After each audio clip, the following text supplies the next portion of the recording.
Al final, Sabela lo va a sacar campeón del mundo, Hugo. ¿Te parece? Y sí, porque el volumen ofensivo que tiene el equipo es tan intenso que, cuidando un poco el resguardo de la espalda de los volantes, va a llegar. ¿Lo escuchaste a Lula ayer? ¿Qué dijo? Dijo que le perdonaba a Uruguay el que hubiera ganado el campeonato del 50, pero no le perdonaría a Argentina que gane el Mundial del 2014. Es un drama para Brasil. El Mercosur está en riesgo, ¿no? Qué bueno recibir distintas personas aquí a la mesa de bar, Hugo, ¿no? ¿Las presentás? Cómo no, Eric de León, ¿qué tal? ¿Venís de México? Así es, sí, un tiempo para acá. Conocer el país, la situación económica, ¿no? Que es bastante interesante. Emiliano, ¿cuál es tu apellido? Andino. Andino. Siempre me hace acordar al locutor, Andino. Sí. Gente de la Fundación Larouche, ¿no? Sí. Vos, Emiliano, estuviste ya en Radiográfica con nosotros. Sí, exactamente. ¿Qué es la Fundación Larouche? Pues cuéntenos para... Bueno, la Fundación Larouche es la institución del movimiento, lo más importante, el movimiento político Larouche, que es una especie de pelea política que ya tiene décadas, centrando la lucha contra la existencia de un sistema imperial, todos sus aspectos culturales, monetarios, bélicos, etcétera, y en pos de, pelear para consolidar pero fundamentalmente establecer lo que es un mundo de estados nacionales realmente soberano. La matriz está en Estados Unidos, el surgimiento del movimiento... Y en el caso de Larouche es un estadounidense, entonces eso le da esa matriz, como decís vos. En realidad nosotros decimos, mirá, es la corriente humanista clásica que viene de Platón, viene de antes y pasó por el Renacimiento clásico y va luchando por un lugar en el mundo y en ese momento, en esta época de la historia, ya un par de siglos, tiene que ver con la Revolución Americana también, con lo que pasó en otras partes del mundo, pero Larouche él se ve como un continuador también de la pelea de Franklin Roosevelt para desaparecer un sistema imperial. Yo supongo que deben estar muy preocupados por las elecciones que se vienen. Por lo menos nosotros lo estamos. Nosotros estamos preocupados, pero yo le quería antes hacer una pregunta. La Argentina estuvo sujeta hasta el 45 a la dependencia de Gran Bretaña. Durante el siglo XX hubo antiimperialistas en la Argentina que eran antiimperialistas norteamericanos, lo cual era un absurdo porque el que explotaba a la Argentina era Inglaterra, entonces no Estados Unidos. A partir de entonces el imperialismo en la Argentina es Estados Unidos. A mí me llama la atención, escuchando hoy justamente a su referente, que no es Estados Unidos el centro del imperio, sino que Estados Unidos estaría dominado por una conspiración británica. ¿Cómo es eso? A ver, Eric, sí. Me gusta este tema. Entonces es interesante porque, históricamente uno lo puede mapear, ¿no? O sea, es como uno a veces piensa en la historia como cosas que pasaron, ¿no? Pero en realidad son cosas, las estamos viviendo, estamos haciendo historia. Puedes ver las familias, por ejemplo, que eran y cómo se generaron en familias poderosas los lombardos, ¿no? En Italia, después, o sea, el oscurantismo, cambistas, ¿no? Cambiando moneda, haciendo dinero de la nada, ¿no? Más allá de los mercaderes, y luego cómo llegaban a casar a sus hijos, hijas, en base al control de financiero, ¿no? De deudas, o sea, la historia lo pone muy claro, ¿no? Cuánta deuda tenían hasta los papas con los banqueros, ¿no? Gracias. En la época. Cómo se va orquestando todo eso, cómo se van haciendo familias y grupos de poder encima de inclusive reyes, ¿no? O sea, llegan poderosos en la historia donde, por ejemplo, tienes a los Habsburgo que controlaban España, Portugal, ¿no? Casi todo Europa, el mundo conocido, después llegaron a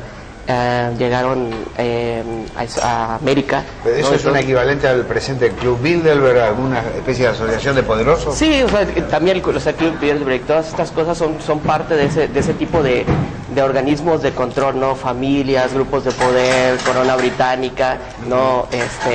Las cuestiones financieras de control.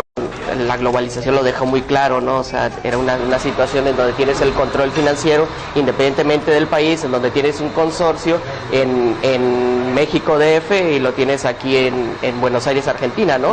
Y con una filial en Londres y Nueva York. Entonces, ¿de quiénes son?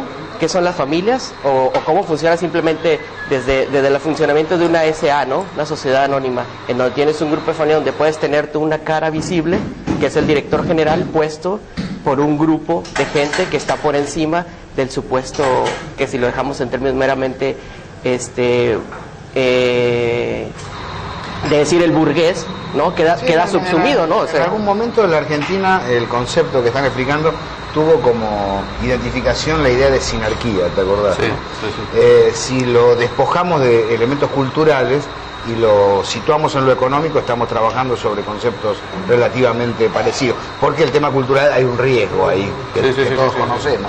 Ahora, ¿cuál es el proyecto a nivel planetario de, podríamos decir, esta mancomunión, empresarios, Gran Bretaña, Estados Unidos? ¿Cuál es el proyecto para el planeta que tiene? O sea, otro nombre, oligarquía financiera. Oligarquía. Más que todo lo manejamos. Mucho más popular en el diálogo argentino. Y más abarcadora. Y más abarcadora, y que hace que todos sus colaboradores en realidad son gente sin patria, sin nación, porque no buscan el bien ni de Gran Bretaña, ni de Estados Unidos, ni de Alemania. Claro, el proyecto que hace con toda la guita.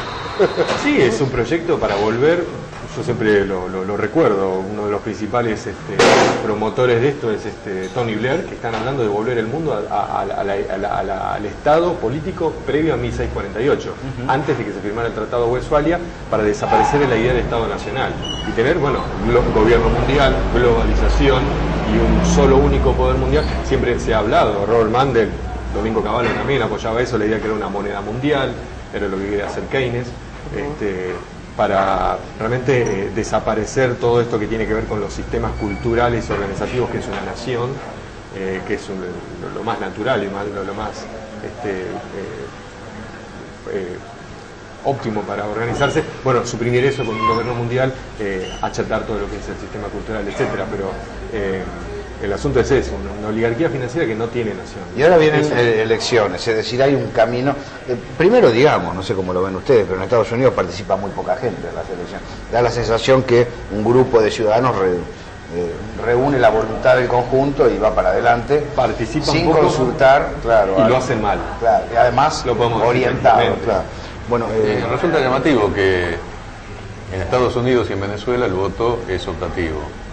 No es obligatorio. En uno vota, en el otro no. En uno vota el 80% y en el otro vota menos del 50%. Pero uno le dice dictadura. Sí, a uno hay que mandar 12.000 veedores y al otro no va a ir nadie a controlar ni a criticar. Pero es un caso trágico. Es un caso trágico porque siempre decimos una cultura, una nación brinda, da luz a líderes, ¿no? Que son un resultado de eso y de su iniciativa personal. Pero en este caso hay todo un sistema partidario que aniquila todo aquello que realmente sea óptimo, que pueda funcionar y solamente deja a meros representantes de ese grupo de poder. Cada uno tiene su característica. Nosotros siempre estamos haciendo hincapié en la característica psicológica de Obama, que es un tipo con... ¿Por qué psicológica? ¿Por qué no estructural? ¿Por qué no programática? ¿Por qué discutimos? Programática podemos decir es lo más común. Todos, al fin y al cabo, es un sistema que si se encuadran, bueno, pueden lograr ser los promovidos para ese puesto. Pero el caso de Obama en particular, el caso de Bush también era un tipo escaso, ¿sí? Y que en una crisis económica iba a animarse a meterse en una guerra sin sentido, etc. Pero era más acotado su rol. El caso de Obama es mucho más grande, es más global. Se anima a lanzar a un cercamiento nuclear contra China y Rusia porque él participa como decimos recién, el sistema imperial británico, la corona británica, en que hay que bajar a esos dos países porque pueden llegar a fijar la agenda mundial de crecimiento, de progreso. No es una exageración hablar con la corona británica vista desde acá, es un elemento decorativo. Será el poder económico británico, pero la corona británica es algo casi simbólico en Gran Bretaña. Pero o sea, es como también el asunto que es un accionista, pues. ¿No pediste café? ¿No? No. O sea, si uno pone grupo en un consorcio financiero internacional y tú dices, ¿quién es? Y das el apellido que te guste, ¿no? ¿Quién es, no sé, inclusive los propios Bush, ¿no? O sea, tú tienes la referencia porque fueron presidentes y todo, pero hay apellidos, hay gente que no está a veces ni siquiera en los periódicos, tal vez te salen las revistas de sociales y tú dices, sí, son decorativos, es gente que tiene dinero, o guita, ¿no? Como dicen los argentinos. Pero en realidad los grandes financieros se mueven así, ¿no? son los que no ves aquí caminando aquí alrededor, ¿no? O que no simplemente tienen un buen carro, ¿no? Son la gente que se está moviendo en los grupos de poder. Yo lo que no entiendo de ese razonamiento, yo entiendo el poder económico. Lo que ustedes hablan de oligarquía financiera, puedo suscribir ese término. Ahora, la corona británica en sí mismo no me dice nada, pero absolutamente nada. Y además, ese poder económico puede estar en Inglaterra, está en Estados Unidos, está en Alemania, ¿no? Es el poder económico. No me parece que está fundamentalmente en Estados Unidos porque es el país más poderoso de la Tierra. Londres maneja hoy, no digo el monopolio, pero la mayoría de las operaciones financieras del mundo. Lo recuperó, lo había perdido a manos de Nueva York y lo recuperaron recientemente. Mira, no sabía, pensé que estaba en Nueva York. Estuvo tráfico por un buen tiempo, por un par de décadas, no sé exactamente el número, pero hoy día, y no es un dato secreto, es algo que ellos festejaron casi con fuegos artificiales, que volvieron a tener la supremacía financiera en el mundo en lo que es la operación de Londres. Hay dos cosas, la parte cultural, que no es de adorno, de la corona británica. Ellos fueron los fundadores del sistema de lo que nosotros decimos la religión llamada ecologismo. El príncipe Felipe de Edimburgo, el esposo de la reina de Inglaterra, él fundó el Fondo Mundial para la Naturaleza, el WWF. Y el otro fundador al lado de él era el príncipe Bernardo de Holanda, que era el ex SS. Sí, esa es la cúpula, ¿no? Y de ahí se desprendieron un montón de otras organizaciones y a la vez... Si ustedes se desarrollan, nos dicen contamina, nosotros podemos hacer con el planeta lo que queremos, más o menos. Si no está en mis manos, hoy contamina. Cuando está en mis manos, ya no contamina más. Mensaje. Dentro de 50 años, cuando pueda dominar, ahí sí. ¿Y Romy, cómo lo ven? Pues en realidad no es una de las cosas que está desarrollando LaRouche, aquí invitar a todos, ¿no? Los viernes de aquí a las elecciones, LaRouche está haciendo videoconferencias cortas, ¿no? Todos los viernes a las 9 de la noche de tiempo de Argentina, ¿no? Y una de las cosas que lanzó, uno de los puntos que lanzó últimamente fue que la cuestión no se trata de ver las elecciones como en punto de meramente partidos, porque si lo dejamos así estamos fritos, ¿no? O sea, ni Romney ni Obama, ¿no? La política económica de Romney, ¿no? Allá una curiosidad, ¿LaRouche impulsa la abstención o impulsa algún tipo de variante de voto? No, lo que impulsa es el desarrollo de los ciudadanos, porque las repúblicas... Pero hay una propuesta de decir vayan y voten a tal candidato. Esto dentro de 3 semanas se vota en Estados Unidos y deciden quién es el presidente. Sí, ¿Hay alguna campaña? Esa es la realidad concreta, ¿no? Exactamente. Bueno, y entonces, ustedes si fueran ciudadanos norteamericanos, como integrantes de este grupo ideológico, ¿por quién votarían? Por suerte no estoy ahí, la verdad que es una pregunta bastante difícil y viviéndolo en la realidad no tiene solución. No tiene solución en sí misma. La solución es política, militancia, para frenar el impulso bélico de Obama, que también Romney lo respalda, pero el tema es que Obama hoy lo está haciendo, hoy está mandando los barcos, hoy está mandando drones a bombardear a líderes políticos. La política exterior norteamericana no ha tenido, para nosotros los latinoamericanos, diferencias fundamentales si gobierna un republicano. Reagan, Clinton, Bush o Obama, claro. Kennedy, que lo vi muy en el elogio de LaRouche, Kennedy y Franklin Delano Roosevelt aparecen como dos paradigmas importantes en la historia norteamericana. En el caso de Kennedy es la invasión a Bahía de los Cochinos en Cuba, ¿no? Es una historia, está muy reducida, muy simplificada a la voluntad de un tipo que como quisiera decir vayan y hagan este desastre. Está todo el aparato, el complejo militar industrial de fondo que lanzó todas las bases para... Luego, pero fíjate lo que estás diciendo y yo lo quiero señalar como algo bastante injusto. Después le reventaron la cabeza a Kennedy por haber echado a los que lanzaron esa operación. Y después, al día de hoy, nadie, o sea, la sociedad norteamericana no pudo madurar eso, no se investigó quién fue, porque los que fueron puestos como la comisión Warren para investigar el asesinato de Kennedy fueron los mismos que estoy de acuerdo.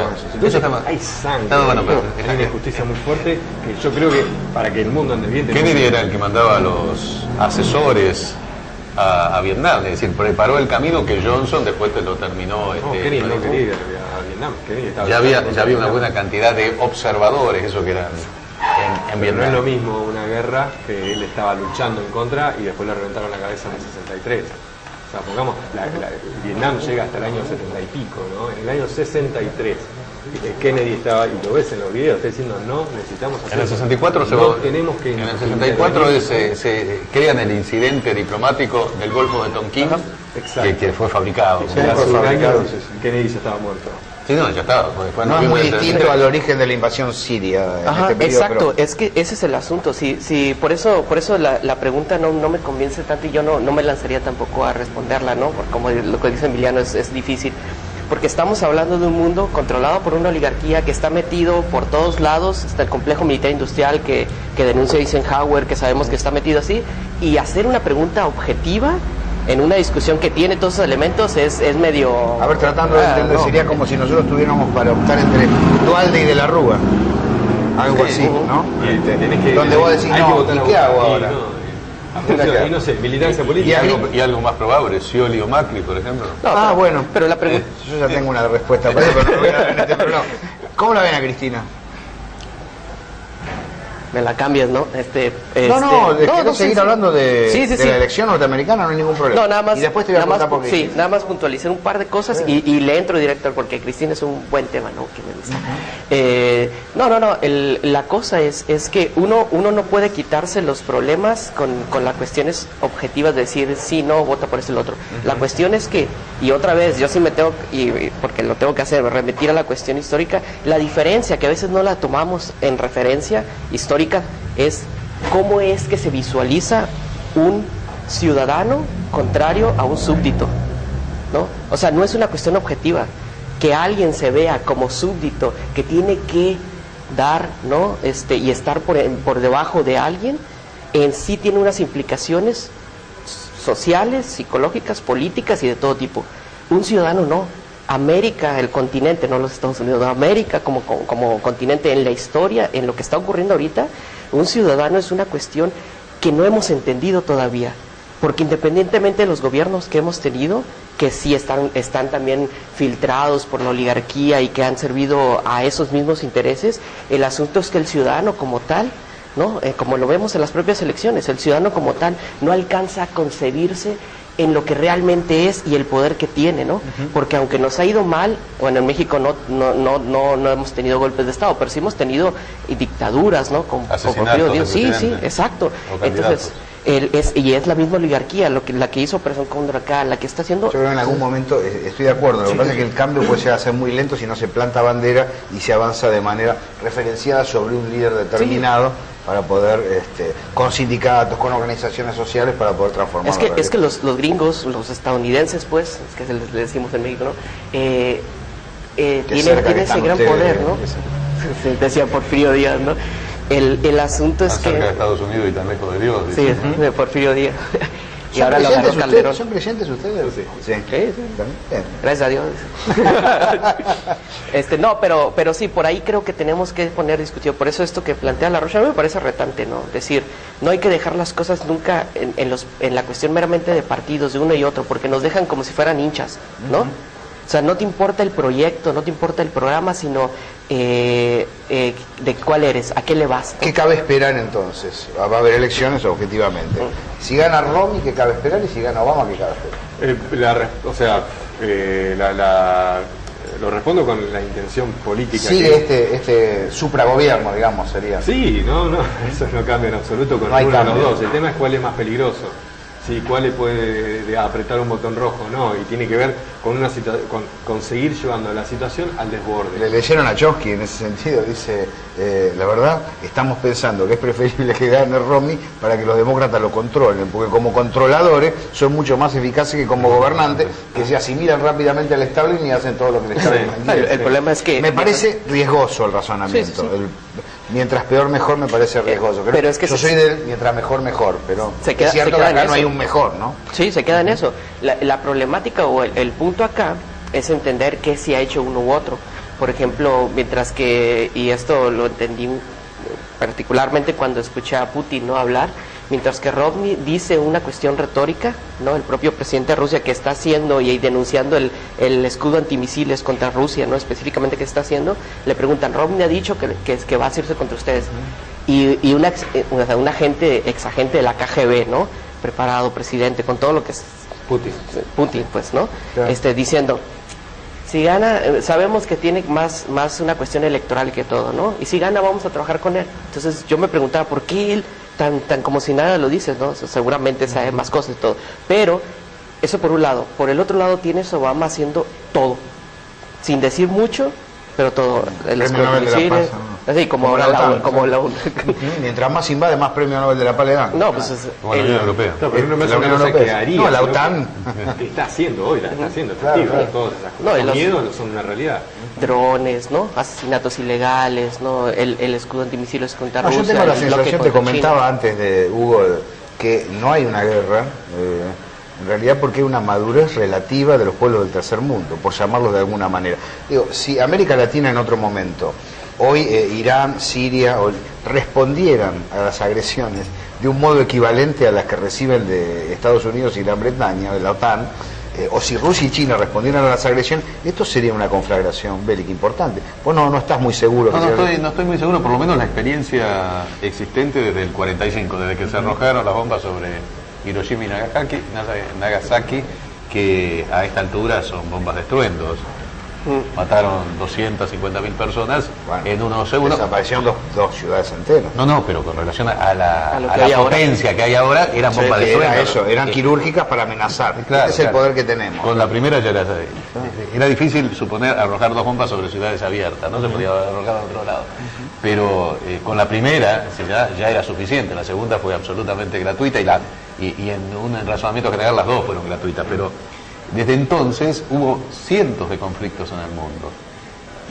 Y durante la Guerra Fría, donde la situación era más confrontativa, pero no tan dispersa como ahora, nadie se animó nunca a arrojar una bomba atómica más, ¿no? Por eso, yo siempre lo he visto lejano, ahora lo escucho a ustedes y a Larouche lo escuchaba y parecía que mañana pasaba esto. Escucha a China, escucha a Putin, escucha a Medvedev, no somos nosotros solos. O sea, jefes de Estado están diciendo, teniendo que decir en público lo que nunca se puede decir. Estaríamos dispuestos a tirar una bomba. No, se mueven 1 milímetro más allá y nosotros atacamos y no va a ser un juego. ¿Por qué? Porque ellos saben muy bien que están apuntados para desaparecer. Hay un Que el sistema. ciclo histórico baja. Y los tipos hoy se juega el todo por el todo. El sistema económico, sistema capitalismo financiero, oligarquía financiera, trata de, dentro de su propio sistema fallido, trata de ¿De dónde se sale? aniquilando a la alternativa. ¿Hacia dónde se sale en la concepción que ustedes tienen de este esquema improductivo financiero rentístico? ¿Hacia ¿Se dónde? sale ¿Cómo hacia se un sale? capitalismo desarrollado productivo o hacia otro tipo de esquema social? No, sí tiene que ser, o sea, tienes que tomar de referencia cosas, porque luego uno tiende a fantasear cuando habla de estos temas de economía y cambios de sistema, ¿no? O sea, porque en el momento en que tú decides cambiar el sistema, en el segundo próximo siguiente sigue la economía avanzando y la sociedad, ¿no? Y la comercialización. Uno tiene que tomar lo mejor, ¿no? Al inicio de las Ser cosas que están, realista. ajá, e ir generando las bases para algo, ¿no? Que va a tener que tener nuevos lineamientos, nuevas formas de visión. O sea, el dinero inicialmente, que es una de las cosas que plantea Larouche, inicialmente el dinero como sanamente se plantea es medio de cambio, ¿no? No lo puedes poner ni como mercancía, ni como referente económico, ni como nada como ahora se hace, ¿no? El monetarismo. La comercialización de bienes en sí es una cosa particular. La producción es algo superior, pero no es todavía lo más alto, ¿no? Lo que uno tiene que poner como el eje rector, que aunque parezca ahorita, porque no tenemos parámetros tan claros, el desarrollo económico real es el desarrollo de la capacidad cognitiva de tus ciudadanos. Qué tecnologías te producen, ¿no? Cómo van a cambiar las materias primas, este tipo de cosas que se dan en la idea de la mente de un individuo, que se vuelven a veces difícil de conceptualizar porque dices, ¿cuánto vale ¿Cómo una se idea? toca? Ajá, ¿cuánto pesa, no? Sí, una Dale, pregunta dale. porque una de las acusaciones que se le formula a Larouche es que es antisemita. ¿Qué tienen para decir de eso? Que no es. Saben que es una de las acusaciones que se Sí. le Sí, hay mucho. Perdón, no, es probable, pero cada vez que aparece una tercera posición en algún lado le dicen que es antisemita. pero a mí- me parece que es es terrible. interesante. A mí me dio mucha risa Ahí eso entró uno porque- con la camiseta de Atlanta, regístrenlo en la cámara. Los Círculos de la CIA hicieron toda esa serie de información. Es un manual que ellos armaron con sus diferentes agentes, todos hicieron toda esa línea de propaganda. No es como muy, o sea... Hay otros que dicen que es fascista, prosemita porque tiene todo un plantel de gente de origen judío trabajando con él. Sí, entonces... es lo que iba a decir, ¿no? Colaboradores de la Rouge judíos, ¿no? Gente de color, morenitos como... Tiene 90 o 91 años la Rouge. Sí. Obviamente es una cuestión biológica, 5 o 6 años más forma parte de... ¿Y qué tienen para reemplazarlo? Comandos celestiales. ¿Quién? ¿Qué le vamos a hacer? Todos tienen otras figuras Yo de espero ver la relevancia. gimnasia. Pues mira, es que esa es una pregunta. A mí me quedó muy claro una de las conferencias, la Rouge viniendo a México, Monterrey. Yo soy de Monterrey, del norte de México, invitado por el Tecnológico de Monterrey. Se salvaron de no ser anexados por Estados Unidos. Ahí la Rouge planteaba eso, ¿no? Dice, ¿qué es lo que pasó con movimientos como el de Martin Luther King? ¿No? O sea, el problema es que jefe. Muchas veces se quita la cabeza y cae. Ahí es donde uno tiene que entender el papel que tiene como tal las bases, ¿no? O sea, la población, la gente que está entendiendo ciertas cosas y cómo lo educas. Millones de personas, Tienes que educar los cuadros, ¿no? Tienes que generar la gente que a la falta de no es que esté siguiendo meramente una cosa. No se van a ir sin que les pregunte por Cristina Fernández de Kirchner. Libremente, digan lo que quieran. Es decir, el hecho de que vos estés aquí en la Argentina no quiere decir que tengas que hablar bien o mal, digamos, decir lo que te parezca. No, a mí me parece... lo de Cristina dijiste, ¿no? Sí. Pero que pasó la camioneta. No, a mí me parece interesantísimo, ¿no? Yo lo pongo como el modelo argentino, en referencia... la forma en el actuar, ¿no? Muy dando un vistazo a las batallas históricas de Argentina contra el Imperio Británico, ¿no? Cómo a diferencia, por ejemplo, de México, ¿no? Que siempre estuvo, sí, así como ha estado para lo malo cerca de Estados Unidos, también para lo bueno, ¿no? Tener a Roosevelt, tener Roosevelt, Cárdenas, ¿no? Juárez, Lincoln, ¿no? En periodos, ¿no? Inclusive en el periodo de Kennedy, ¿no? Después Adolfo López Mateos, ¿no? Inclusive la Rouge Portillo, ¿no? López Portillo en los 80 para la cuestión de la banca y la deuda. A diferencia de eso, Argentina, primero la cuestión física, ¿no? La distancia y todo. Pero el enfrentarse directamente a Inglaterra, al Reino Unido, a la Gran Bretaña, históricamente ha sido muy interesante. La guerra de Malvinas. No, Malvinas antes, pero también las intervenciones antes de la independencia, ¿no? Y que la ciudadanía nombra en territorio español a un gobernante antes, ¿no? Cuando todavía no éramos ciudadanos. En la plaza pública. Eso históricamente, eso no es cualquier cosa. Bueno, pero eso genera identidades que a veces se van generando y se van lanzando, ¿no? Entonces ahí el modelo argentino yo lo veo de esa perspectiva, en cómo se van los argentinos tomando sus propias referencias, tomando lo mejor y lanzándose hacia lo que van a ser. Yo feliz porque ya, comenzando en continuar esta pelea mundial por un mundo justo, sin sistema imperial, Néstor Kirchner y Cristina Fernández ha puesto en práctica un montón de cosas que nosotros venimos, no digo reclamando o pidiendo, sino poniendo en consideración como estos son los pilares fundamentales para avanzar, para mejorar la sociedad. Y se fueron adoptando, pero ya al comienzo decíamos esto y lo otro. Han recibido un montón de políticas que tienen que ver con lo que nosotros estamos diciendo y por lo tanto no hago otra asociación salvo decir perfecto, buenísimo, tenemos que seguir proponiendo. ¿Lo extienden a Chávez, a Correa, a Evo, a Lula? ¿Es esta opinión? No, fundamentalmente Cristina. Sí. Ajá.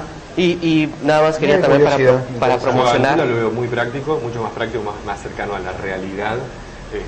No en un sentido elogioso lo estás señalando. Claro, como algo práctico, algo como más porque es más lo que es más, no digo en cierto sentido lo que es más fácil, una cosa así. Creo que Cristina ha ido contra núcleos más duros, cosas que perdés más políticamente, gana la sociedad, pero vos sufrís políticamente. Bueno, sin embargo lo ha hecho.